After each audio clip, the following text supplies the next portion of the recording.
Yo, what is going on, guys? Welcome back to the channel. My name is Hart, and today I'll be breaking down the 4 NBA games we have for Saturday night. So happy Saturday, guys. If you're new to the channel, welcome. My name is Hart. I do daily slate breakdowns for the NBA and NFL, where I talk through my favorite spin-up plays, mid-range options, and value plays. I also build a lineup with some of my favorite core plays. Make sure to follow me on Twitter and follow my free Patreon link down below, where I'll go more in-depth on my plays, how to attack the slate, the value plays, all that good stuff. And obviously we get injury news, so all that could change with the mock lineup build. So make sure to follow me on Twitter and my free Patreon to stay updated with that. So hit that like button, subscribe, and I'll see you guys in the slate breakdown. Before I get into the breakdown, just want to review my lineup from last night. I won my money back, so nothing huge there. Make sure to follow me on Twitter at HartDFS. You can stay updated with all my plays. The 2 prize pick plays went 2 for 2, so that was great. We hit the over on KD, first half PRA, and we hit the over on LaMelo, over 12.5 rebounds and assists. So that was great there. Nice little nice little clean sweep on prize picks.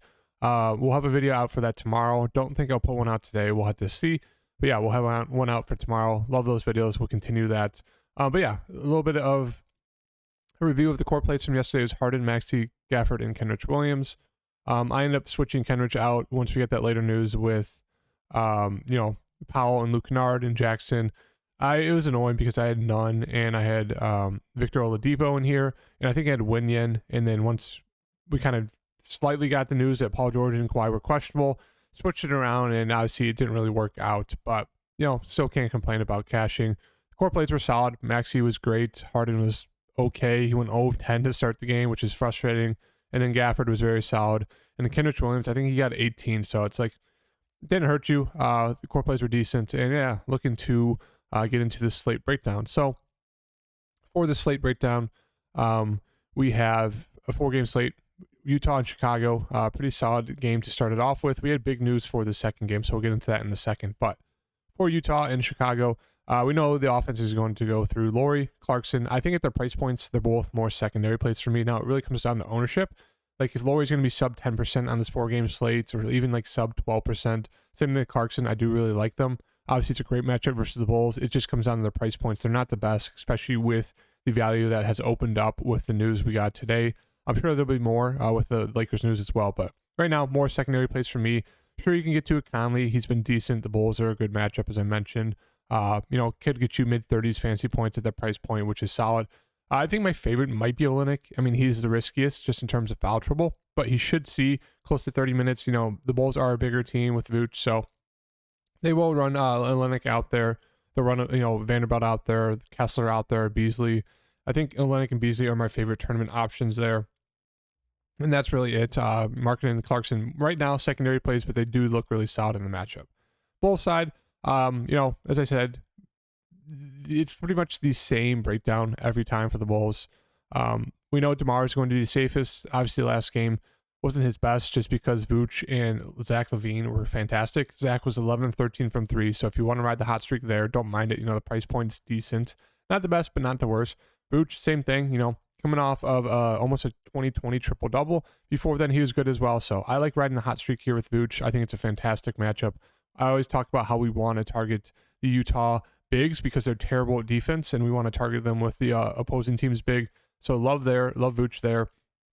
And then the rest of the team, just more secondary options. Like Pat Williams is a decent value play. I mentioned pump the brakes with Io. He's not a point per minute producer, as we've seen, through the first year and a half of his career. He's just not. And he was on a nice stretch there. People chased and they got burned. So I'm going to say the same thing with Pat. Pump the brakes. The minutes have been good on him recently, but there could be foul trouble. There could be turnovers. He could get limited. You could play close to 35 minutes and he could still go out there and get you 20, 15 fancy points. So I do think Pat's the best value on this team, but not like he's superb value. And then if Caruso's back, does take a hit to Io, Kobe. But if he's still out, sure, you can take a shot on one of these two guys. They're going to be super low owned just because of the value that's opened up on the Pelicans.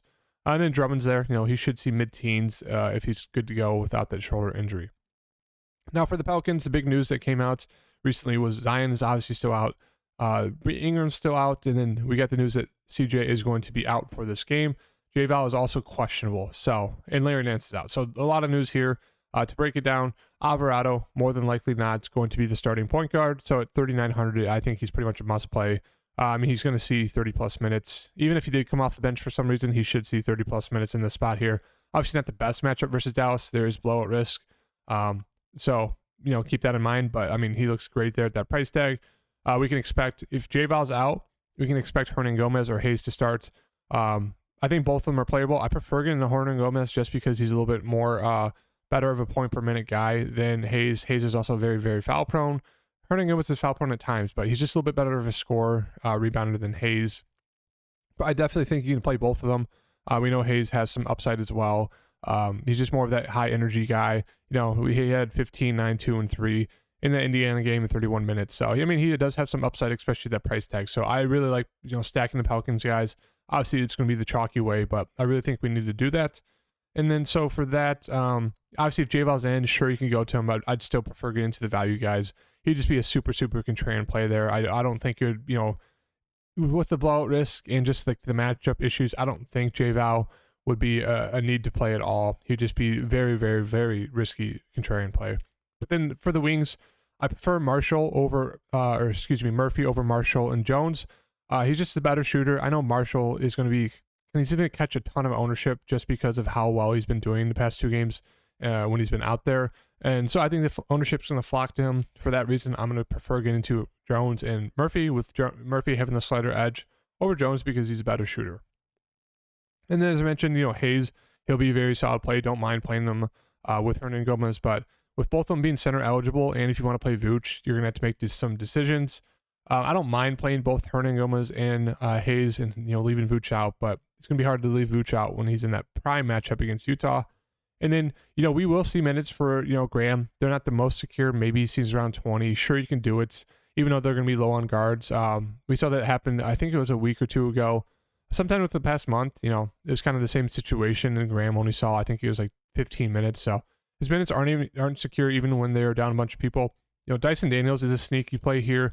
He should see around 20-ish minutes, maybe a little bit more. He can be productive when he's out there at 3,100. And I wouldn't be surprised if they bring off the old Kira Lewis, who should eat into Devontae Graham's minutes as well. He's a decent play there. So really just have to see kind of how the starting lineup turns out. But I think obviously the 3 standout plays are going to be Alvarado, Murphy, and then Hernangomez. And then I do think after that, it's going to be a tie between like Hayes, Daniels, and Kira Lewis if he gets any run. Moving on to Dallas. Obviously now it's even more of a prime matchup for a guy like Luka. There's value that's opened up, so you could definitely pay up for Luka. I don't think I'm going to do it. Obviously, on a 4-game slate, it's pretty tough to fade him. But yeah, he's been there.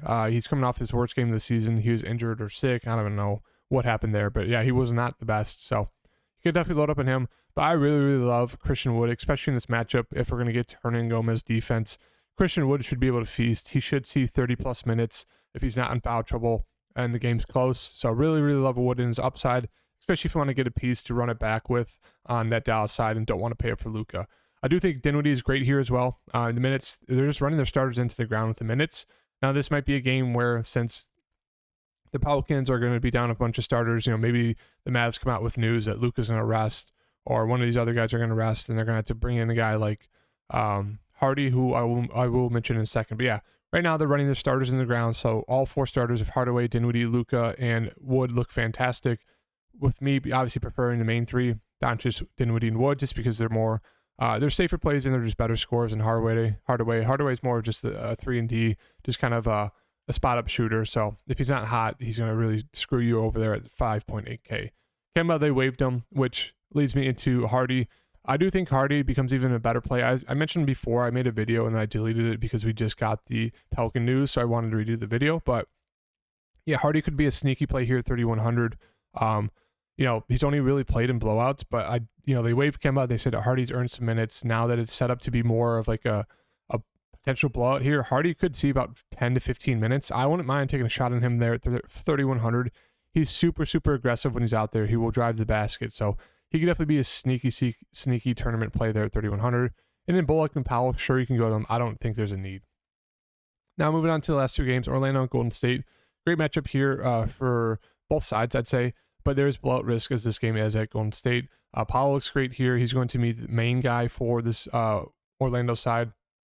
And then more of the secondary plays like Franz, Wendell, Fultz, Suggs, Wagner. Sure, you can get some. The standouts out of that group would probably be Wendell and Fultz for me.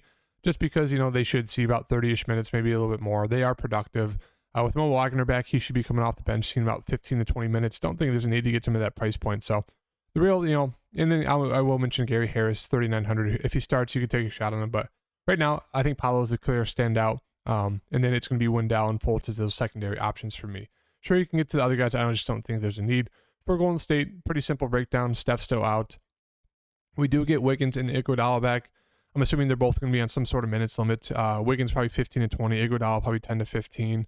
With them back, definitely he takes a huge hit for DiVincenzo, who should come off the bench, so don't think there's a need to play him. It will hurt Looney's rebounds, so you can get to him, don't mind it. I just don't think there's a need. So really just prefer the main three guys of Poole, Thompson, and Green, with Clay being my favorite, Poole being the second, and then Green being there. And then for the Lakers, big news is going to be if LeBron is in or out. It is a back-to-back.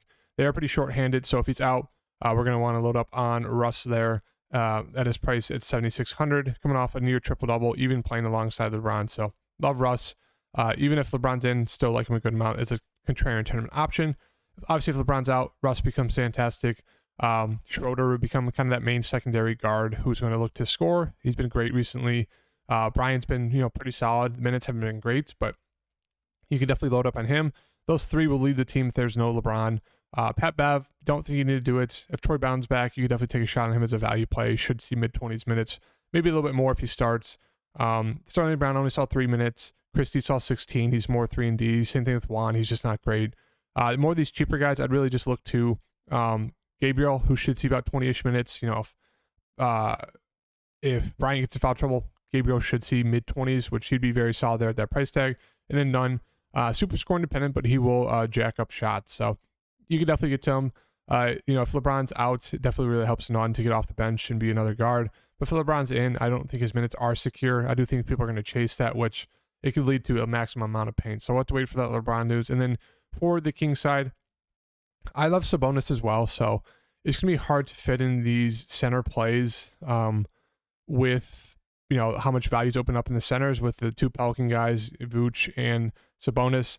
I think Sabonis is the clear play. Now, I think Hernan Gomez, and I don't know, it's going to be tough debating between which center plays I want to go with. For right now, I'm going to throw in Sabonis. But then the rest of the team, I do think they look very appealing. Obviously, there's blowout risk if LeBron doesn't play. But, you know, Fox looks decent there, 8,600. I prefer getting to like Herder or Monk if Monk's going to play.